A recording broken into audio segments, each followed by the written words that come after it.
घोरपडे साहेब, मी समजू शकतो की आता सध्या तुमची स्थिती कशी आहे. पण खरं हेच आहे की तुमच्या गाडीचा स्फोट झाला आहे. आम्हाला एक डेड बॉडी सापडली आहे. पण ती डेड बॉडी फक्त तुमच्या ड्रायव्हरची आहे, तुमच्या सुनबाईची नाही.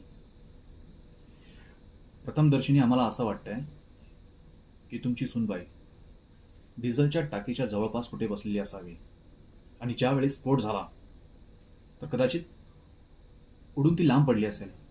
नाही म्हणजे आमचा शोध सातत्याने सुरू आहे. आम्हाला काहीही माहिती मिळाली तर आम्ही नक्की तुम्हाला कळवू. तोपर्यंत तुम्ही देवाकडे प्रार्थना करा. आम्ही आमचा शोध सुरू ठेवू. हे बघा घोरपडे साहेब, ही केस अशी आहे ना की जर ती मीडियासमोर आली ना तर उगाचच बाव होईल आणि आम्हाला ते करायचं नाही. म्हणून please, this is my humble request, तुम्ही यातली कोणतीही बातमी रिपोर्टर्स किंवा मीडियाला देऊ नका, अशी नम्र विनंती आहे.